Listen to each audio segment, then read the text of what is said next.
为什么大清妃子都要戴护甲？在清宫剧当中，我们都能看到妃子们手上精美的护甲，为啥清朝妃子人人都要戴这个呢？其实呀，护甲早在汉朝时就已经出现了。当时的人们呢，都是长发飘飘的，手上的指甲也很长，因为当时流行嘛，年轻人自然会紧追潮流。唐朝诗人晁彩还写过“明窗弄玉指，指甲如水晶，剪枝特技郎，撩裆携手行”。还有一首诗呢，名字就叫《咏手》，就有赞美女性指尖的诗句。这明晃晃的写手和指甲，就足以说明古人对于长指甲的欣赏了。这呀都能当做定情信物了，不比其他东西便宜啊，不比其他东西更有诚意呀。不过呀，也不是所有的人都能赶得上这波潮流，因为这长指甲干活会很不方便，所以呢，只有不用干粗活的达官显贵才可以留。在古代呢，可以留长指甲，就代表自己家很有权势地位。这种认知呀，一直到了清朝时期，也依然是这个样子的。这从如意即便是被打入冷宫，也依然要带着护甲就能看得出来。很多人都觉得呀，带着这个护甲太累赘了，但如果这是权势和身份地位的象征，那它是不是忽然又变得高大上了起来呀？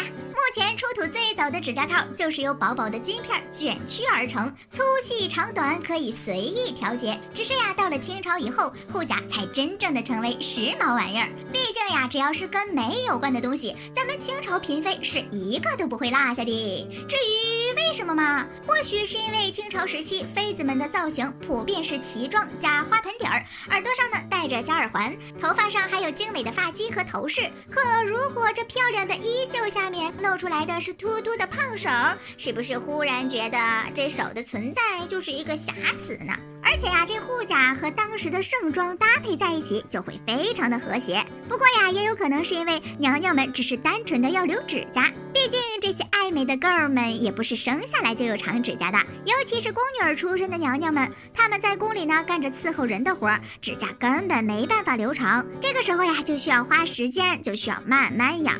她们续指甲呢，需要半年左右的时间，而且呀，指甲这东西很脆，一个不小心就要从头再来。虽然妃子们不需要干什么重活，最多呢可能也就是绣个花，其他活动呀就连吃饭都能让丫鬟喂，但谁还能逃过一个不小心了呢？为了保护自己这份脆弱的美丽，娘娘们呀只好给指甲装上保护装置。但这保护指甲的东西肯定也不能平平无奇呀，而且后宫嫔妃那么多，装护甲也不行呀。于是呢，这个护甲套呀就变得越来越精致好看。而且呢，这小小的护甲可不只是有保护作用，它可以修正指甲的形状，戴的时间长了呢，指甲也就会变得好看。这个呀就和咱们现在佩戴的牙套有着异曲同工之妙啦。可能到了这儿呀，就有宝子们好奇了，这东西既然这么好，为啥这护甲不能10个手指都戴上呢？关于这一点呀，也就是大有讲究了。后宫精致女孩的护甲竟然藏了这么多讲究。其实按理来说呀，护甲对于长指甲人士来说可是个好东西。不管是在影视剧当中，还是在清末时期的老照片里，大家的护甲呢都戴在最后2根手指上。为什么不能在所有的手指上都戴上美丽的护甲呢？首先哈，咱们不说这样好不好看，首先呢就很不方便，想拿个簪子都拿不起来，戴这么多也太累赘一点啦，想摘朵花都费劲呀，而且还得摘了戴，戴了摘，那还不如只戴后2根手指，彰显贵气的同时呢还很方便。而且正如刚刚所说，整手戴上护甲它也不好看呀，要是带着10个这玩意儿天天在皇帝面前晃来晃去，你猜他还想去后宫不？我猜呀，他对踏入后宫会彻底的失去想法。本来呢佩戴护甲就是为了美观的原因，这么一搞岂不是失去了初衷嘛？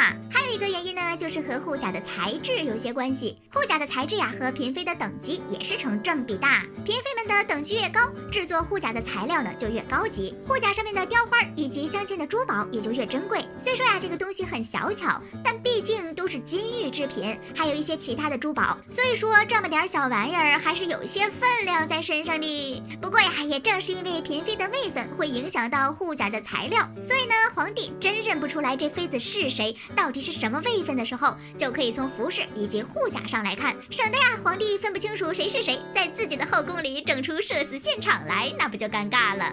虽说夏天的护甲为了不闷手还会有镂空的效果，但上面还是会照样的镶嵌珠宝。如果手指上全部都要戴，那确实是有点累人。而且一般嫔妃的位分越高，她手上的护甲呢也就越长。这一点呢，就看嬛嬛护甲的前后期变化就可以看出区别。按照这么来说的话，皇后和太后要是非得戴全手，尤其是皇后，那她直接就不需要宫斗了好吧，每天就等着这群妃子请了安赶紧走，自己号称没人的时候赶紧把护甲摘下来，松快呀。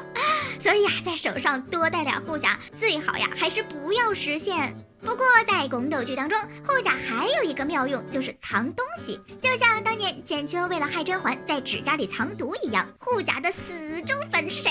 当当当，就是清朝最爱美的 lady 慈禧。身为紫禁城10级爱美大师，慈禧老佛爷对于美美的东西向来是毫无抵抗力的，所以呢，就理所当然的又被我拎出来讲了。慈禧老佛爷的吃穿住行，一切都非常的精致。作为护甲的忠实粉丝，不管是画像还是写真，慈禧的手上都会带着精致的护甲。从老照片上我们可以看出，历史上慈禧的长指甲那是又细又长。除此之外慈禧大老人家夏天会佩戴玉石材质的护甲，这跟其他材质相比呢，会清凉很多。